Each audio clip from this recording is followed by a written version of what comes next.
Well, good morning. Here's Dylan in the river. We've only had a little stroll, to be perfectly honest, because it's a sort of relaxing, gentle recovery day after the most incredible long weekend. Went to Bosnia on Thursday evening, came back yesterday evening, and just an incredible sense of gratitude. I mean, last weekend I was with a reunion of old school friends down in Plymouth and other friends from the Hoe, and it was amazing, brilliant. I mentioned that last week, but this was truly special to be with 14 of us all together went. Guys who served, we all served together. Dill. Guys that all served together in Bosnia during the war. 30th anniversary of going back, of being there, and we were in a town region, Obstina, called Baguino, and it was right on the confrontation line. There was a war going on around us. It was the most incredible experience at the time, and losing 4 guys from the battalion, not in my area, in that first week, and 13 out of theatre, it's brought back so many memories. We recognise that. We went back to Baguino. We went back and we went to one of the schools that we actually rebuilt. A journalist had picked up our story and that we were coming there, managed to get hold of the local brigade commander I dealt with a lot. Yupe was his nickname. Amazing character, hard, brave, courageous soldier, and fighting against all odds, really. And he came to visit us at the school. The head teacher looked after us. The teachers were fantastic.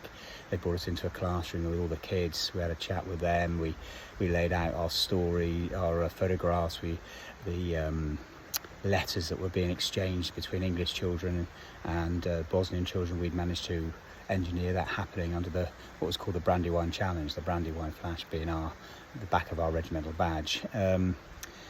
And we just had an amazing time at the school. We then visited our observation post up on the mountaintop, which saw missiles coming into our base, and observed the war and got attacked a few times. And Kane told us a few of the stories of how he controlled and I remember on my 35th birthday that night, Binos and I driving up to see the boys when contact occurred, and thousands of, I think it was about 579 rounds, I think we worked it out to be, looking at the war diary, were fired that night. And it was a busy old little, it wasn't really a far fight, but it was a bit of a dodgy situation. There was another incident with grenades and so on, but Kane was there on both of them. He was like such a brilliant session commander at the time, and has gone on to do amazing work in training and supporting others. And we spent some time up there, and on the way up we visited the home or the family of a beautiful old man called Fikret, who used to bring little cheese pies up to the boys on top of the hill. He'd walk all the way up. He had nothing, they didn't have much, but he did that, and that generosity was replicated by his family, Mohammed and Rafina, I think, who we just knocked on the door. We found them in the village again after a number of years. I was there with Bonnie 5 years ago, but knocked on the door. In we go, all 14 of us sitting in their room. There was coffee, there was drinks, there was cakes, strudel. Instantly, just that level of generosity and kindness, and it was just incredibly humbling, really. They're, again, not rich people, but generous to a fault, and grateful and thankful. And that time there, and to see the school, to see the town, to see the bombed out bits, again, very, very special. And then off down to Sarajevo, into a hotel that used to be called the Holiday Inn, used to be the media centre there, and right next to the Twin Towers, which were bombed out and shot up. And I'd worked there 3 years later in 1997 for the UNHCR on the 11th floor. The rest of the floors up we couldn't go to. All rebuilt, looking immaculate. And we had a beautiful tour in Sarajevo and learnt the history, went to some of the sites that I remember from my time there. I didn't get there during the war, but got there when I went to work with the UNHCR. You can hear this sort of slight fatigue in my voice. Maybe it's fatigue, maybe it's just reflection. It was an incredible experience to go back there and hear more of the history. I'd learnt quite a lot. while I was living there for 6 months, or just under 6 months really. But yeah, and the guys were really well looked after. The guy Safet Begic, who came with us to Bogojno, stayed with us in Sarajevo, lived in Sarajevo, and had taken Bosnia and I on a tour there 5 years ago.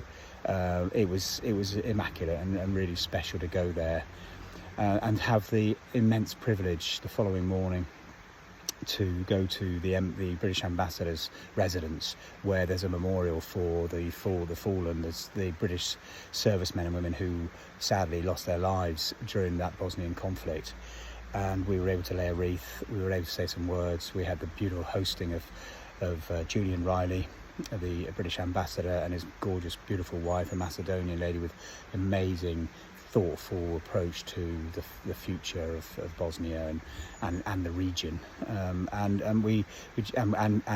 beautiful member of their staff who took photographs and videos as well. It was a really emotional period, and we were able to say some words, and James read a beautiful poem, and yeah, we got a bit emotional. Let's be frank, we got a bit emotional. But it was truly special, and then to have a little tour around Sarajevo before bombing it off to Mostar, and I can't remember. I hope I've got the right order of things. And we got to Mostar to be able to have a short tour there before heading off down to Split again, and to see the Mostar Bridge, the Stari Most. And hear the history again of the conflict there against the Serbs, between the HVO and the Bosnian army. The madness of war, the sadness and the madness. So it was a meaningful, truly powerful visit. We eventually got back into Split and got to our restaurant about, I don't know, 9ish, I think. But left there about 4:30 in the morning, and so you can imagine Sunday morning was a little quieter, and even the boys had a beer for breakfast. I don't know how they did that. I certainly didn't, and we flew back last night, having had a walk around Split, and surprising how wonderful that and beautiful that little town, that city and town is. I don't know, a city or a town. Game of Thrones film there, and a lot of history, stunning scenery and architecture.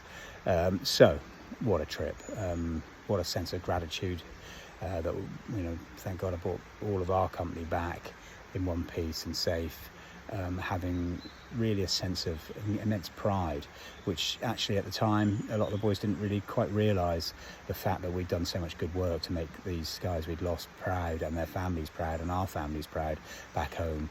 But the amazing work of getting 5,000 kids back into school, to rebuild and sort out 5 schools, but also to provide a level of security and peace in our area, and hold it, and try to hold a humanity and a respect for the indigenous population, for the different ethnic groups, and try to walk that very difficult line of UN peacekeeping.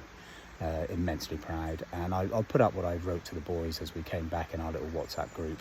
There's many photographs and videos and things like that, and we'll probably get some links up for that if people are interested. But it was truly special. I've waffled on for far too long, but you can feel the energy, and I think maybe a jog, I don't know, we'll see.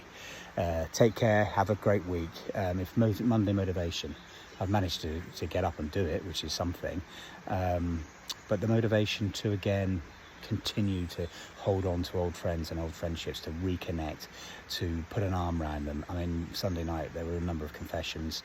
There were things I didn't want to hear about, what happened on the tour sometimes, that I didn't know about, of course, but also some personal things that people brought out to me that night, and it was just humbling to talk to my boys, my soldiers, the guys I loved, and just a special shout out, I guess, to James Woodley. I mean, what a top boy. He was a subaltern, young subaltern, just joined when we went to Bosnia, and took over his platoon there, and did a really great job, but then was the instigator, along with Simo and some of the other boys, in putting this trip together, and was a brilliant organiser, made all the liaisons, and worked extremely hard to make sure it worked, and it worked like a dream. Couldn't have been better. Immensely grateful.